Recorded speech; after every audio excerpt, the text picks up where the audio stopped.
April 8, 1943. 27,000 feet above Caen, France. The oxygen mask couldn't hide Oberleutnant Rolf Hermiken's smirk as he watched the ungainly silhouettes climbing laboriously toward his formation. Through the crystal-clear canopy of his Focke-Wulf 190A5, the veteran ace of Jagdgeschwader 26 studied the American fighters making their combat debut over occupied Europe. "Die armies have sent us flying milk bottles," he transmitted to his wingman, unable to suppress his laughter at the sight of the massive Republic P-47 Thunderbolts struggling for altitude.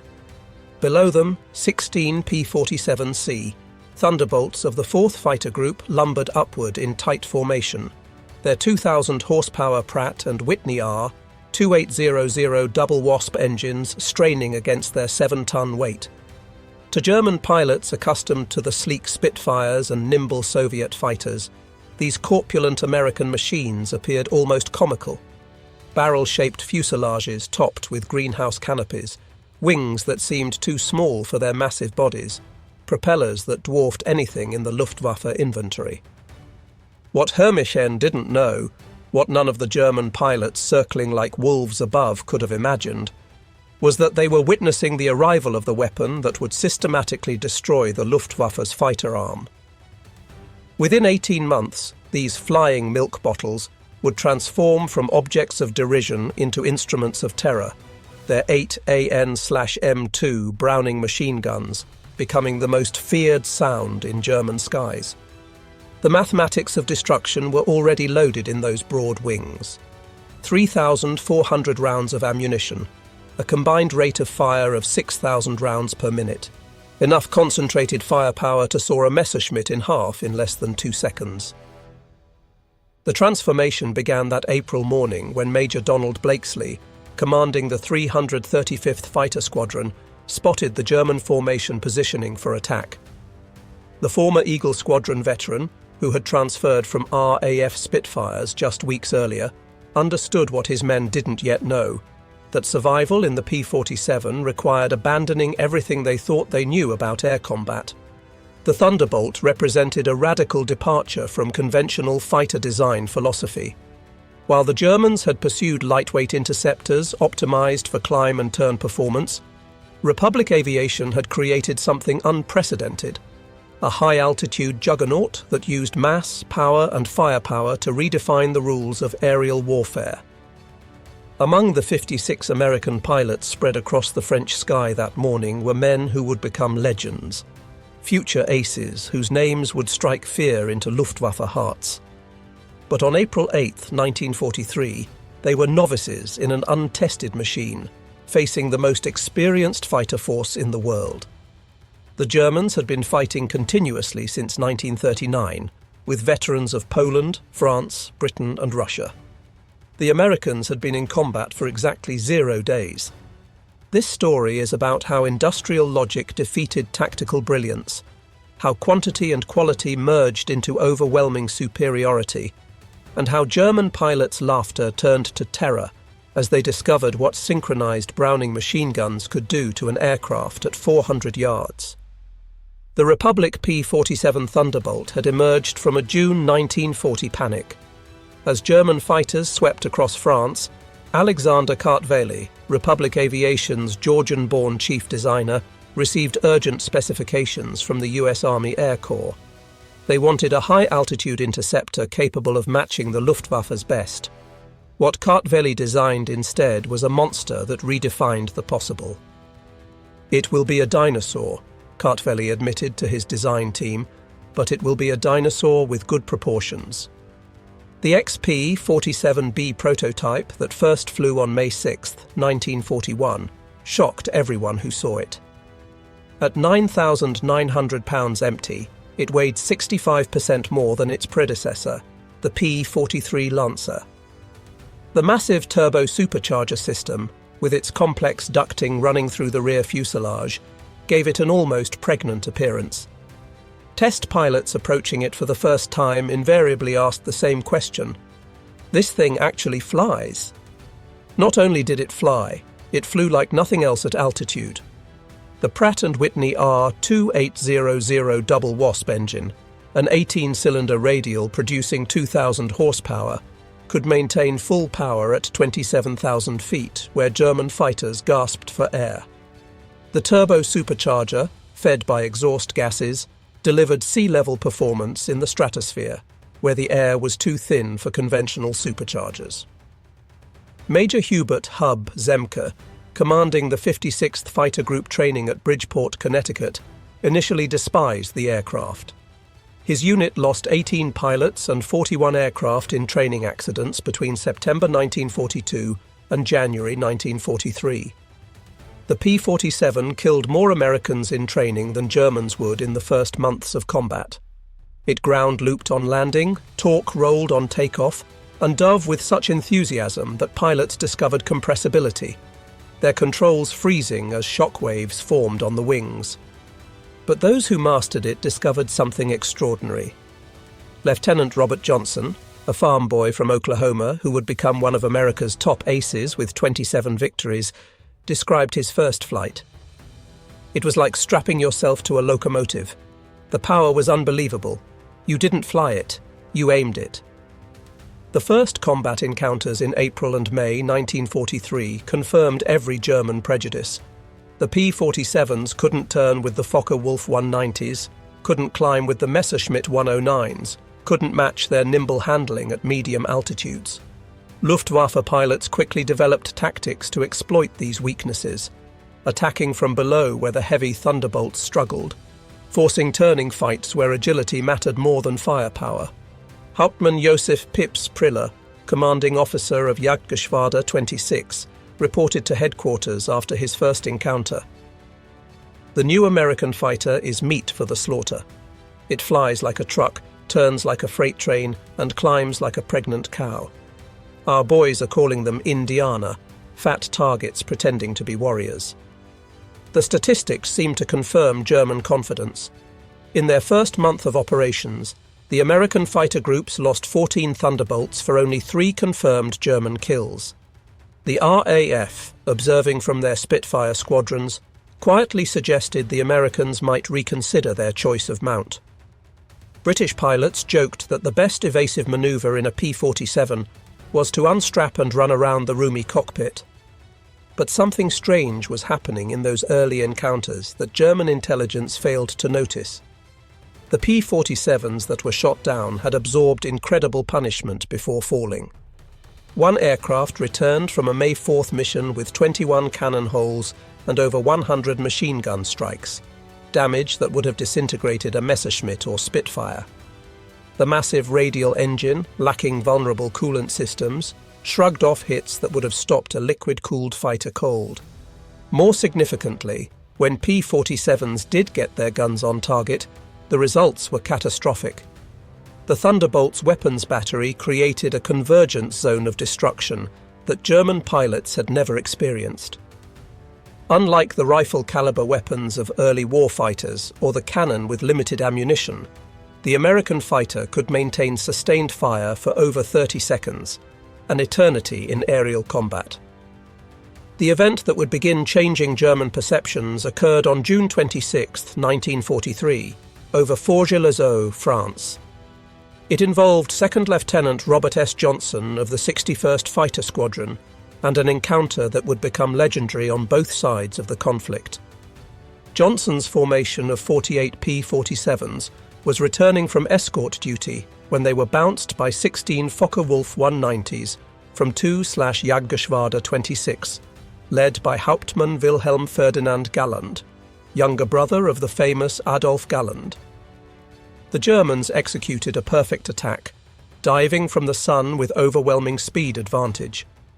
Johnson's Thunderbolt, flying at the rear of the formation, was caught in the crossfire of multiple attackers, taking catastrophic damage in the first seconds of combat. 21 20mm cannon shells exploded across his aircraft. The canopy shattered, hydraulic fluid sprayed into the cockpit, the engine cowling was torn away, and fire erupted behind the instrument panel. Johnson, wounded in the nose and leg by shrapnel and bullet fragments, tried to bail out, but discovered the canopy was jammed. A 20mm shell had exploded in the canopy track, welding it shut. He was trapped in a dying aircraft at 27,000 feet. What happened next defied every assumption about combat damage tolerance. Despite having no forward visibility through the oil-covered windscreen, a barely functioning engine that shook violently, and controls that responded only intermittently, Johnson managed to level the aircraft and point it toward England. The P-47 continued flying with damage that would have reduced any other fighter to falling debris. Then it got worse.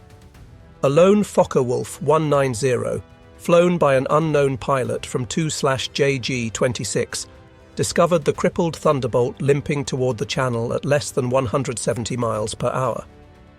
Historical research has never definitively identified this pilot, though several names have been proposed based on German combat reports from that day. What followed was one of the most extraordinary encounters in aerial warfare history. The German pilot positioned himself behind Johnson's P-47 and opened fire with his 4 20mm cannon and 2 13mm machine guns.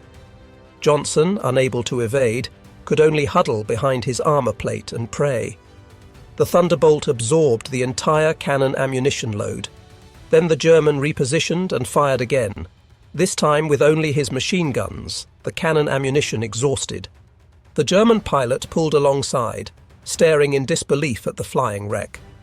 Johnson could see his face clearly.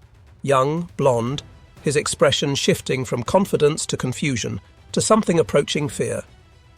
The German repositioned and emptied his remaining machine gun ammunition into the Thunderbolt. Still, it flew. He pulled alongside again, shook his head in apparent amazement, gave an informal salute, and peeled away, presumably out of ammunition. Johnson's P-47 landed at Manston with its engine failing on the runway. The crew chief stopped counting bullet holes after reaching 200. One cannon shell had exploded inches from Johnson's head. Another had detonated against the armor plate behind his seat. The engine had taken direct hits. The control cables were partially severed. 3 of the 4 main longerons, the structural backbone of the fuselage, were shot through. Yet the aircraft had brought him home. The survival of Johnson's aircraft sent shockwaves through both air forces. American engineers studying the wreckage realized they had underestimated their own creation. German intelligence, receiving combat reports from 2nd Section of Jagdgeschwader 26, initially refused to believe it.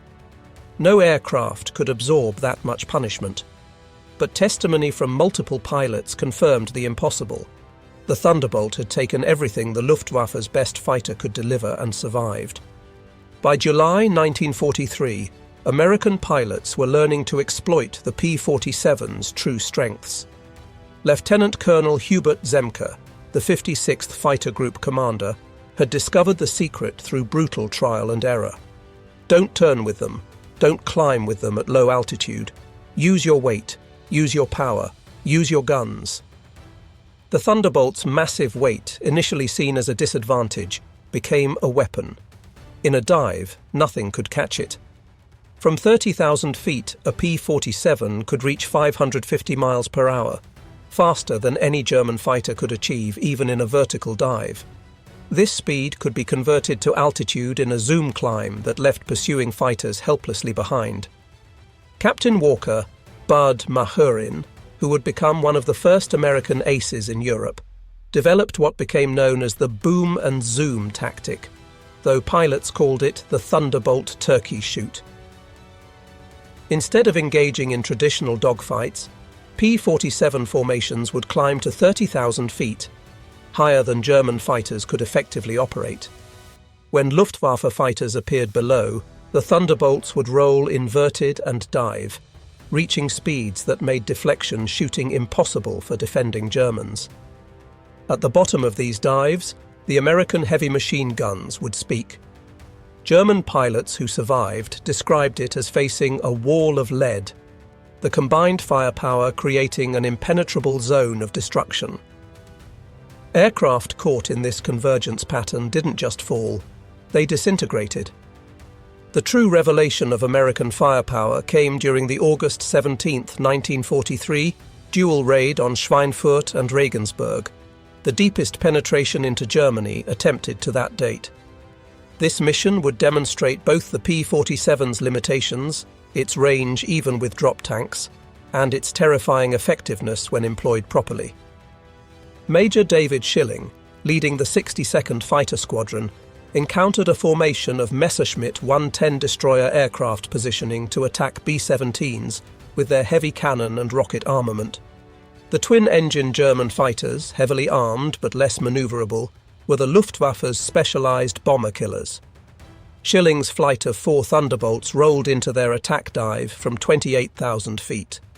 Unteroffizier Heinrich Roth, a gunner in one of the Mi-110s who survived, later recounted in a POW interrogation. "The American fighters came down like hammers from heaven. I opened fire at 800 meters. Good hits. I saw them strike the fighter's wing.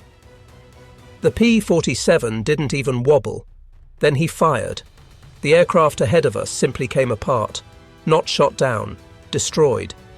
Wings separated from fuselage, tail severed, the crew compartment shredded into metal confetti. In 2 seconds, a 110 became nothing." 8. Messerschmitt 100s and 10s were destroyed in less than a minute.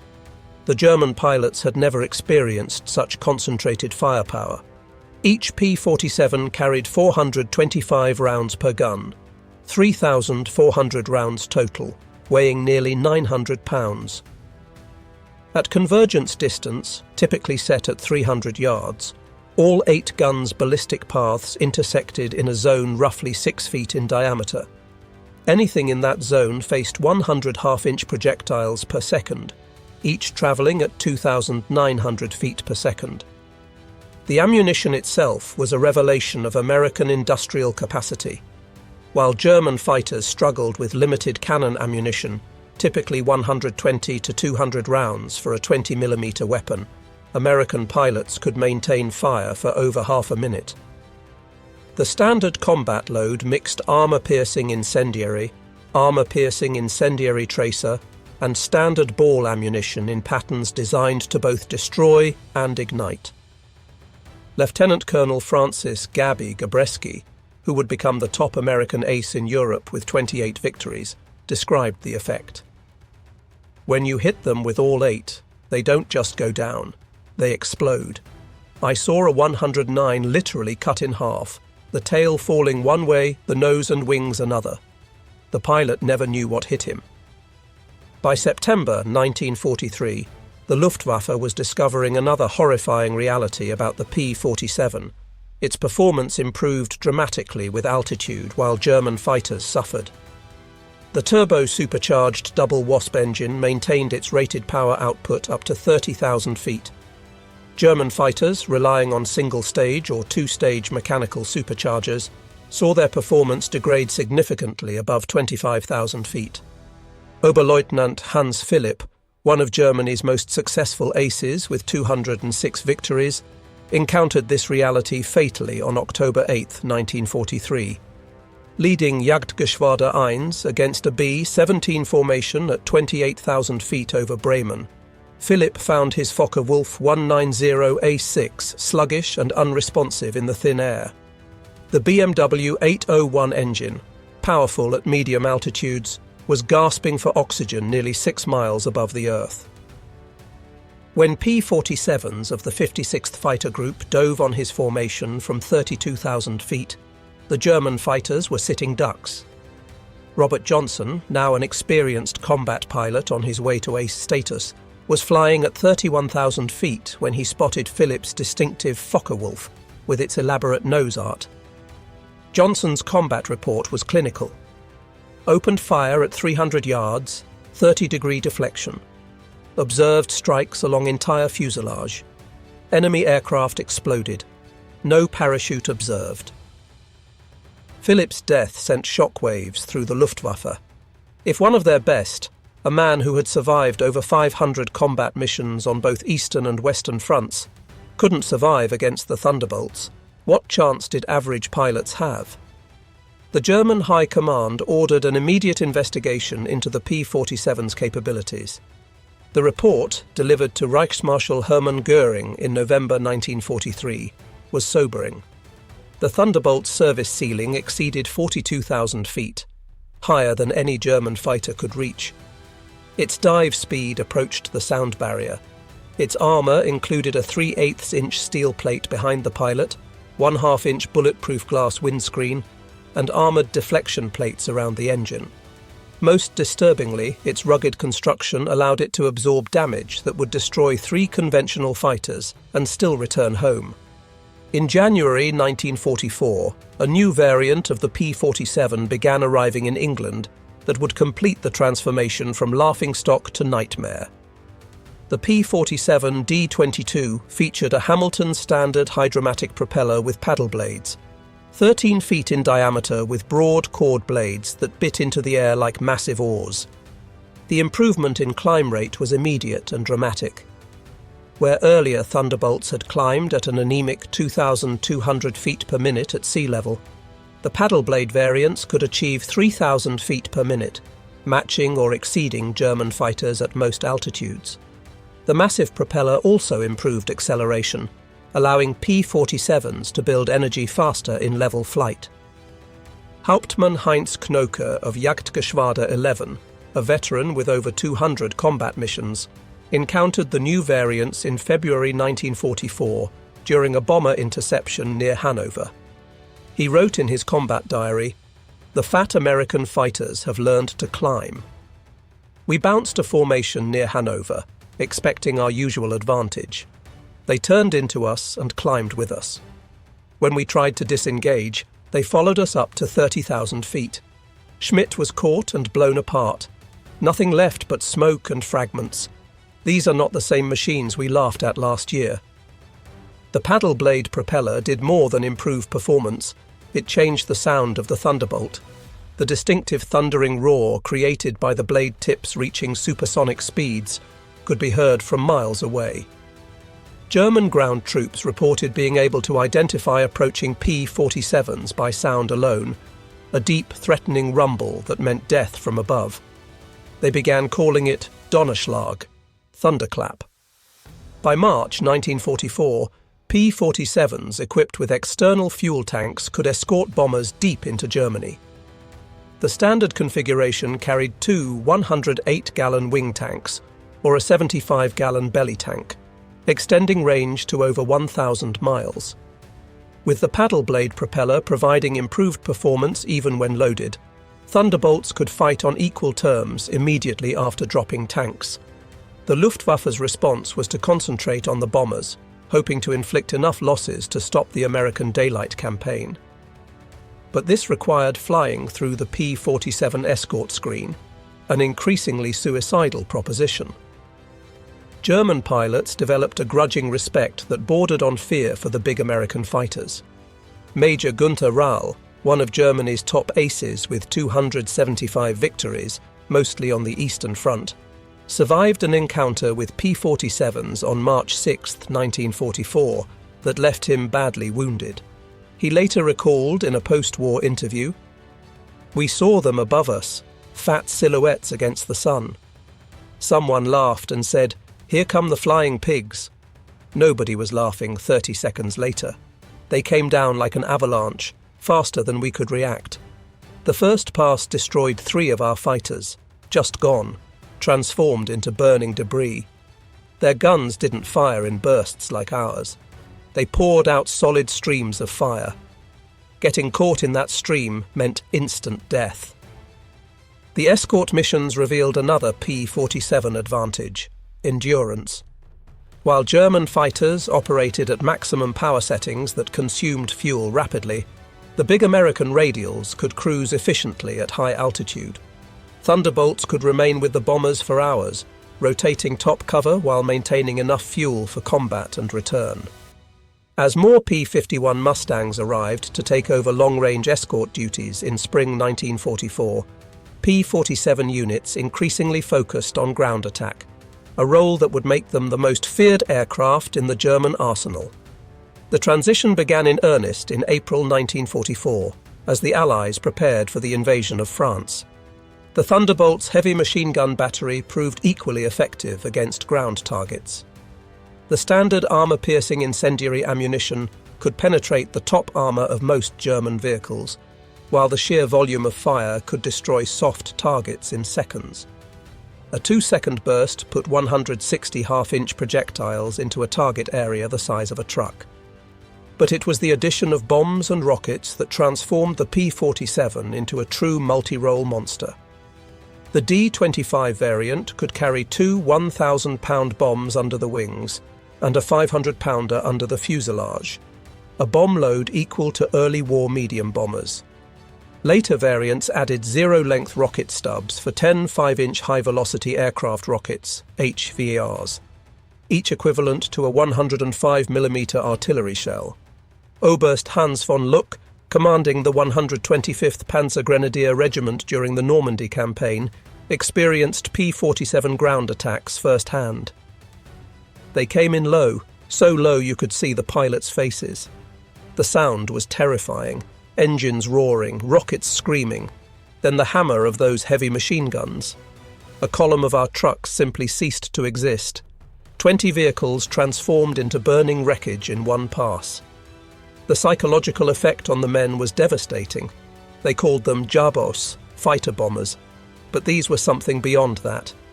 They were flying artillery with the accuracy of snipers. On June 6, 1944, the Luftwaffe discovered how completely the balance of power had shifted. Over 500 P-47s provided air cover for the invasion, creating an impenetrable umbrella over the beaches. German fighters attempting to reach the landing zones were massacred. Oberleutnant Wolfgang Fischer of Jagdgeschwader, one of only 3 German pilots to reach the beaches that day, reported, "The sky belonged to the Americans. Thunderbolts were stacked from sea level to 30,000 feet. We tried to break through at dawn. 12 fighters from our Gruppe. I was the only one to return. The P-47s were waiting at every altitude. You couldn't climb over them, couldn't dive under them. Their guns turned our fighters into aluminum rain." In the weeks following D-Day, P-47s systematically destroyed German movement in daylight. The statistics were staggering. In June alone, 9th Air Force Thunderbolts claimed 651 locomotives, 3,847 trucks, 512 tanks and armoured vehicles, and 4,553 horse-drawn vehicles destroyed. The Wehrmacht was forced to move only at night, severely hampering their ability to respond to Allied advances. The Germans tried everything to counter the Thunderbolt threat. They reinforced vehicle armour, deployed more anti-aircraft guns, developed new camouflage techniques. Nothing worked. The P-47's combination of speed, armour and firepower made them nearly unstoppable. Even the feared 88mm flak guns struggled to track the fast-moving fighters at low altitude.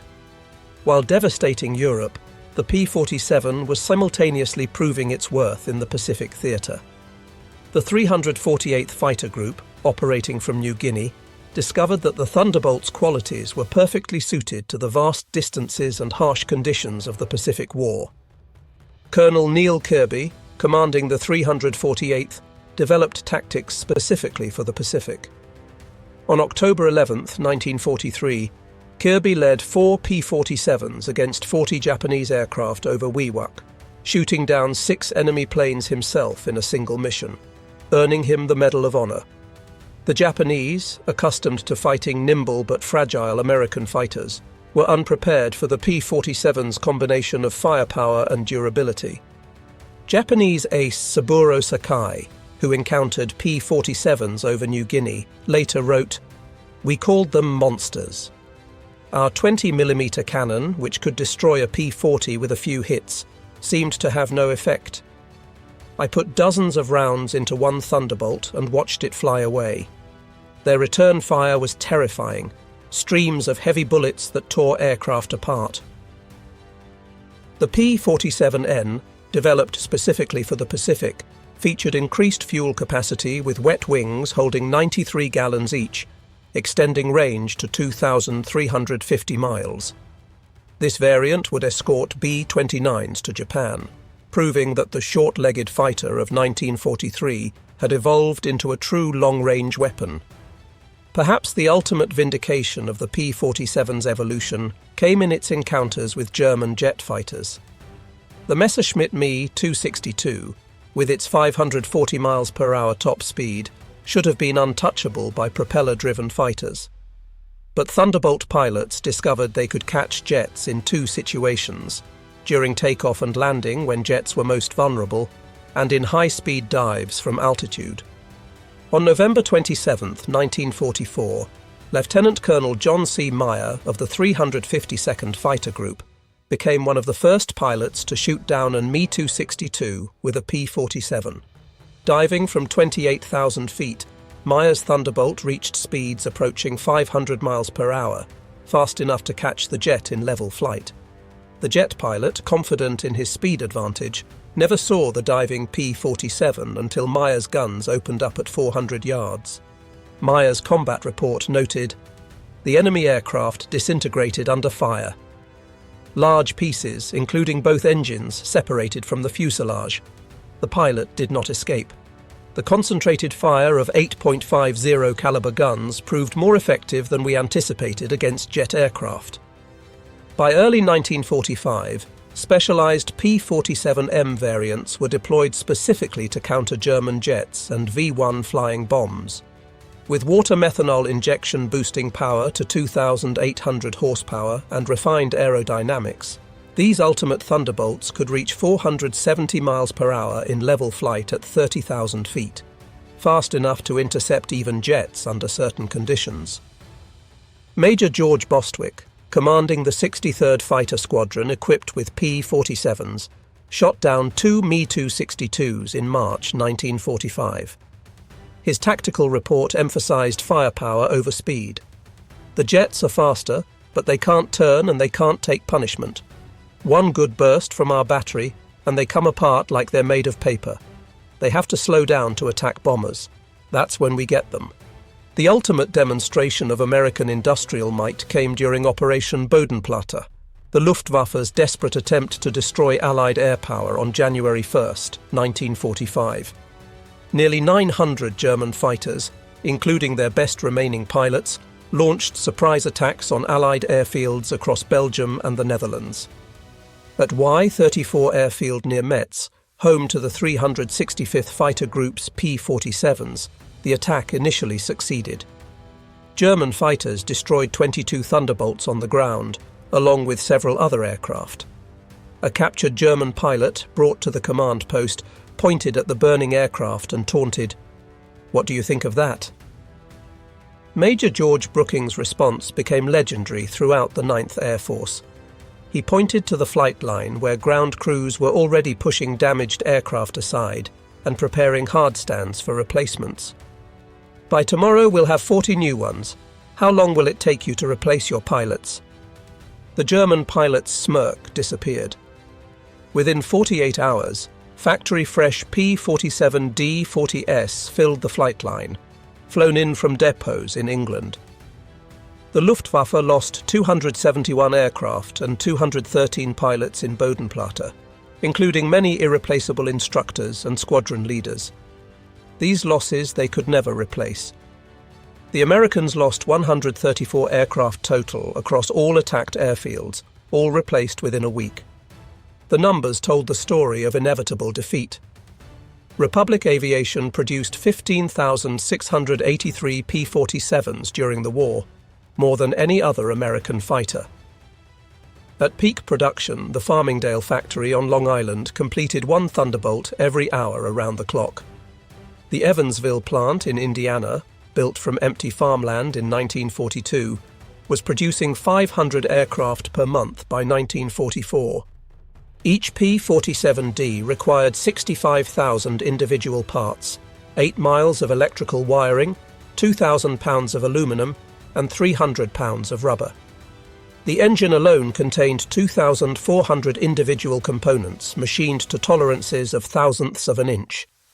Yet American workers, many of them women who had never seen an aircraft before Pearl Harbor, assembled these complex machines with precision that exceeded peacetime standards. The ammunition production was equally staggering. Each P-47 sortie required 3,400 rounds of .50 caliber ammunition. With hundreds of Thunderbolts flying daily missions, ammunition consumption exceeded 10 million rounds per month by mid-1944.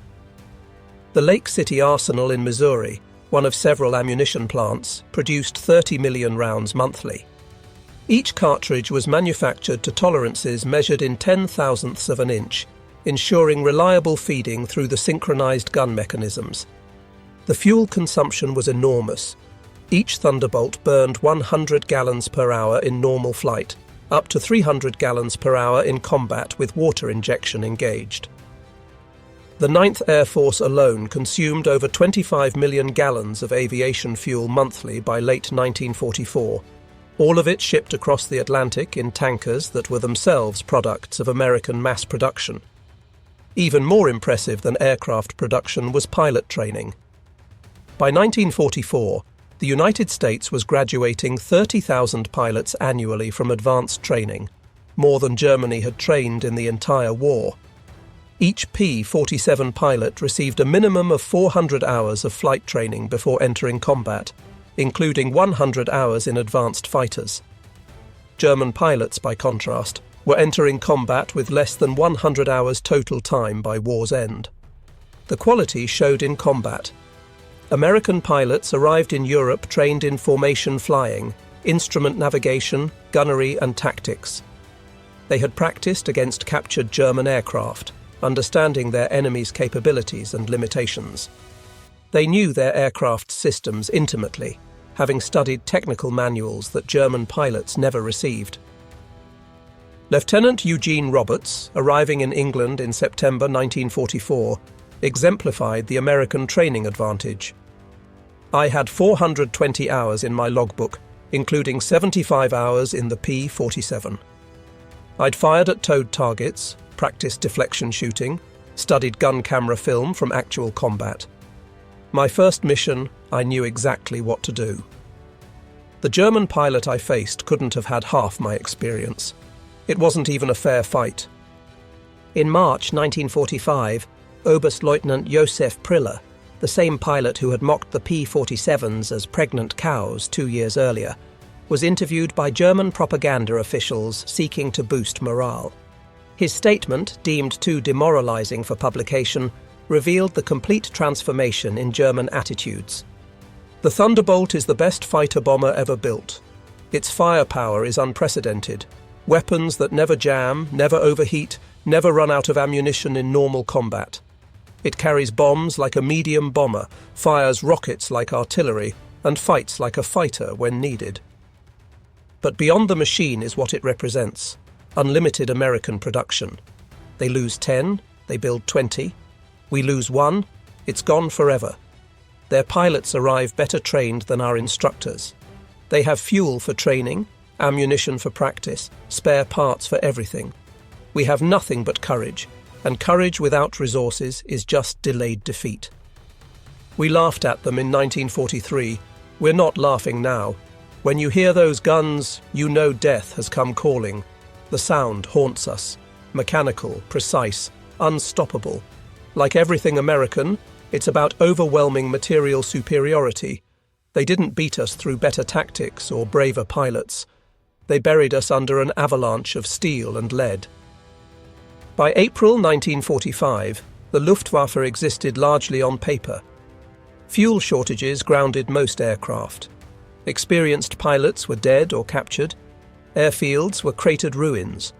But even with aircraft and fuel, German pilots faced an impossible equation. Attacking meant facing P-47 formations that owned every altitude from ground level to 40,000 feet. Feldwebel Klaus Brettschneider, one of the last German pilots trained in 1945, flew exactly one combat mission before the war ended.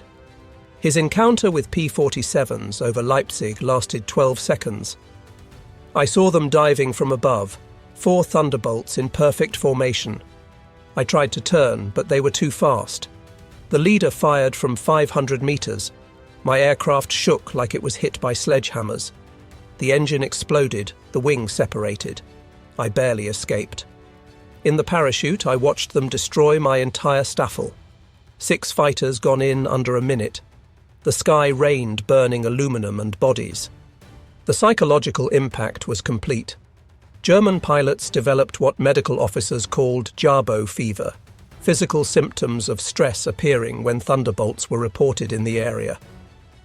Veterans who had faced Spitfires and Hurricanes without fear became physically ill before missions against P-47s.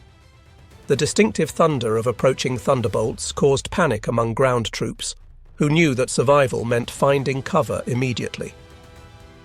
The final statistics of P-47 operations defied comprehension. In Europe, 3,752 German aircraft destroyed in aerial combat, 3,315 aircraft destroyed on the ground, 86,000 railway cars destroyed, 9,000 locomotives destroyed, 6,000 armoured fighting vehicles destroyed, 68,000 trucks destroyed, 60,000 horse-drawn vehicles destroyed.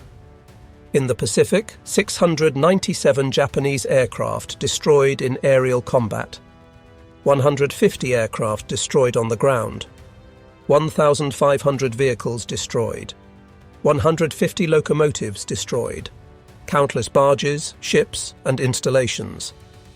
The 9th Air Force alone, primarily equipped with P-47s, flew 213,873 combat sorties, dropped 120,000 tons of bombs, fired 135 million rounds of ammunition, and launched 60,000 rockets. The Thunderbolt units achieved a 4.6 to 1 kill ratio in aerial combat, while maintaining the lowest loss rate of any Allied fighter bomber. Behind these numbers lay the human cost. The Luftwaffe lost approximately 28,000 pilots killed in combat against Western Allied forces. Many fell to the concentrated fire of American heavy machine guns. Each loss represented years of training that Germany could never replace. By war's end, the average German fighter pilot had less than 30 hours of combat experience. The average P-47 pilot had over 200. At the Luftwaffe interrogation center at Oberursel, captured Allied pilots were debriefed by German intelligence. The records, captured in 1945, revealed German assessments of Allied aircraft. The file on the P-47, updated continuously throughout the war, showed the complete reversal of opinion. April 1943. Large, unmaneuverable fighter, inferior to German types in all performance parameters except dive speed. Machine gun armament insufficient against cannon-armed fighters. Assessment: minimal threat. December 1943. Exceptional high-altitude performance. Extreme structural strength. Firepower increasingly problematic. Pilots showing improved tactics. Assessment: significant threat above 25,000 feet. June 1944. Dominant fighter bomber. Superior to all German types above 20,000 feet. Firepower devastating against all target types. Structural strength makes shoot-down extremely difficult. Assessment: critical threat at all altitudes. March 1945. Best fighter bomber of the war. Combination of firepower, durability, and performance unmatched. Pilot quality exceptional. Assessment: unsurvivable in direct engagement.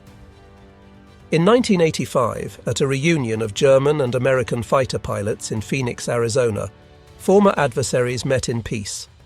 General Lieutenant Adolf Galland, former head of the Luftwaffe fighter arm, was asked about the P-47.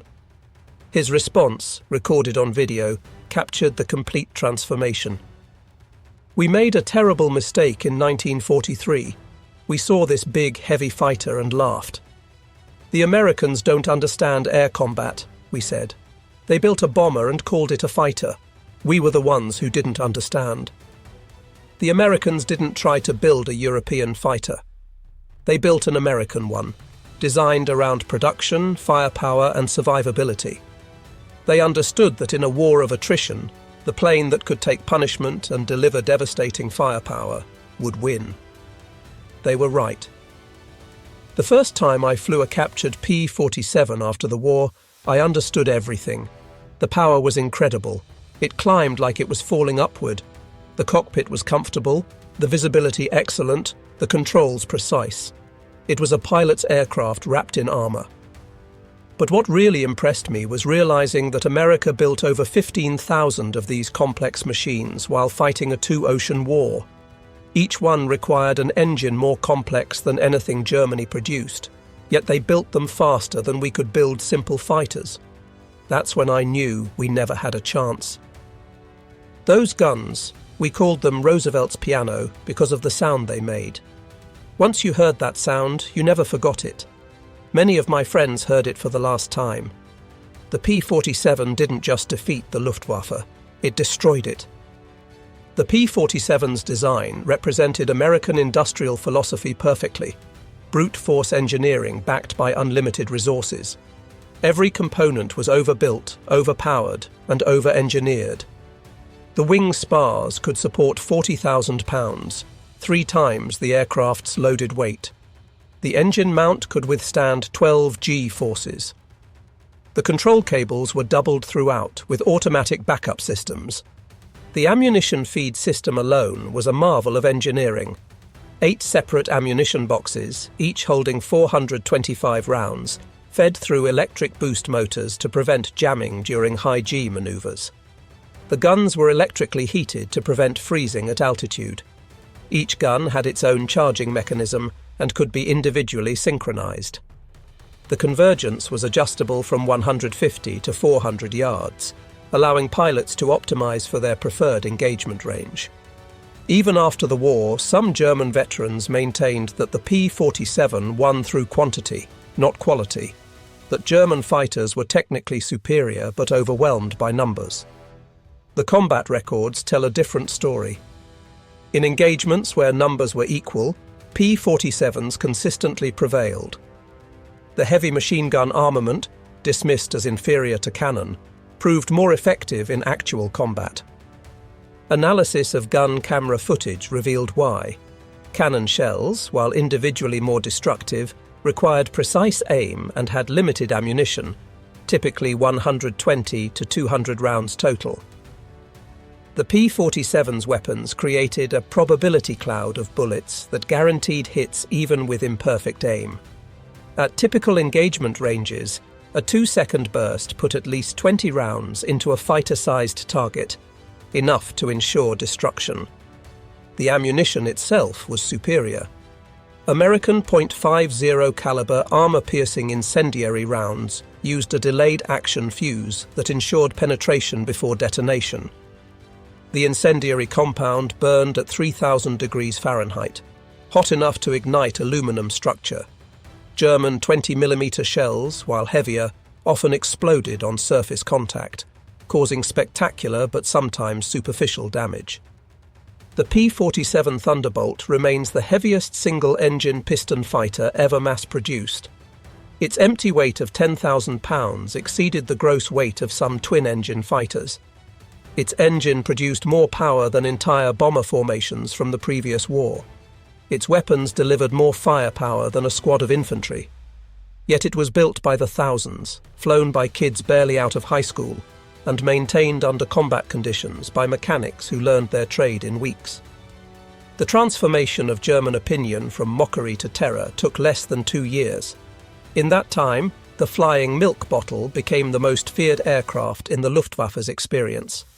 Veterans who had faced Spitfires, Hurricanes and Soviet Yaks without flinching spoke of P-47s in hushed tones decades after the war. At the United States Air Force Museum in Dayton, Ohio, a restored P-47D sits among other legendary fighters. Its placard lists specifications and battle honors. But the real story is told by a small display case containing spent .50 caliber shells and a strip of gun camera film showing a Focke-Wulf 190 disintegrating under fire. Below the display is a quote from an unnamed German pilot, taken from a 1945 interrogation report. "We laughed when we first saw them. Fat, ugly American fighters that couldn't turn, couldn't climb, couldn't fight. We stopped laughing when we realized they didn't need to turn or climb. They just pointed those guns at you and you ceased to exist. The laughter died with our comrades. The P-47 Thunderbolt entered combat as an object of derision and ended the war as an instrument of annihilation. In between, 8 synchronized Browning machine guns rewrote the rules of aerial warfare and buried the Luftwaffe under an avalanche of lead. German pilots had laughed at the ungainly American fighter in April 1943. By May 1945, there were no German pilots left to laugh. The thunder had spoken, and the sky belonged to America.